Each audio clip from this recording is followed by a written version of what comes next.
bismillaahi rahmaani rahiim diini iyyaaka na'budu wa iyyaka bon mbir mi day c'est très simple parce que vertu yu Kékéliba moom la ñu waxtaanee macha allah dama dajeek son excellence le président Senghor ca Nigéria teewee ko muy sama nijaay léegi actuellement ambassadeur du Sénégal à Lagos ñu toog bokk benn reer ñuy waxtaan di waxtaan jékki-jékki rek góor gi di ma expliquer ay mbir ma ne ko góor gi dimbali ma ngir yàlla nga wax ma sa jet mu ree sama jet ma ne ko waaw. jet mooy.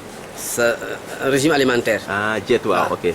mu ree mu ne ma dinaa la ko wax ma ne ko gaawee ma tuuti parce que waxtu dafa gaaw mu ne ma chaque matin que je fais dinaa ñaan sama taxaas Kékéliba bi ma nekkee président toujours mu ngi sama wet nekkatuma président Kékéliba mu ngi sama wet na daal loolu laa lay digal monsieur Sarr foo ko mënee def rek matin bu jot jël ko ma ne ko am na lu des de mu ne ma jamais de viande le soir que du poisson loolu président Senghor wallahi moo ma ko wax devant l'actuel ambassadeur du Sénégal au Nigeria Khalifa Babacar Samb kon nag loolu muy lu yéeme macha allah loo xamante ne ku ne war na si profité waaw ala kulli xaal nag ñun xamuñ suñu bopp ñun Sénégal.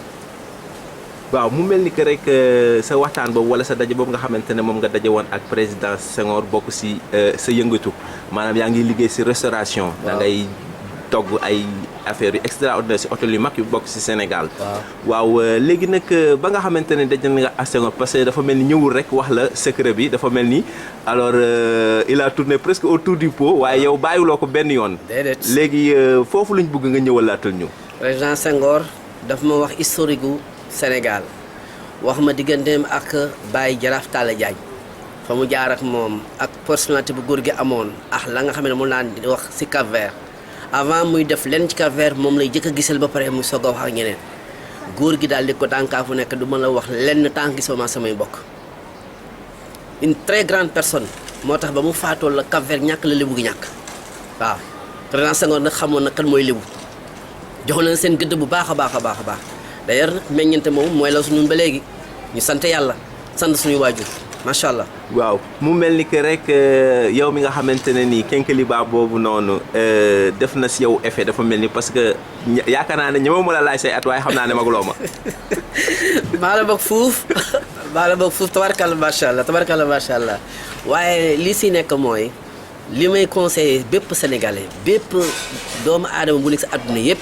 mu fexe nu mu naan chaque matin kaasu Kékéliba waaw secret bi si nekk nag yàlla moo ko xam man xaw ma ko yow xamuloo ko waaye laa li ma mën a wax président Senghor ci boppam te xam ne àddina yëpp xamoon nañ ko moo ma digal lii ca Nigéria à White House. say at mën nañ ko xam.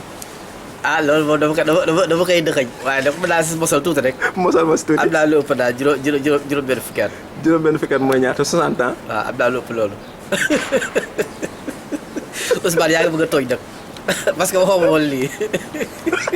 jërëjëf yal na yàlla fay la. amiin amiin jërëjëf kon mbokk yi yal nañu jariñu si loolu. amiin amiin jërëjëf. waaw.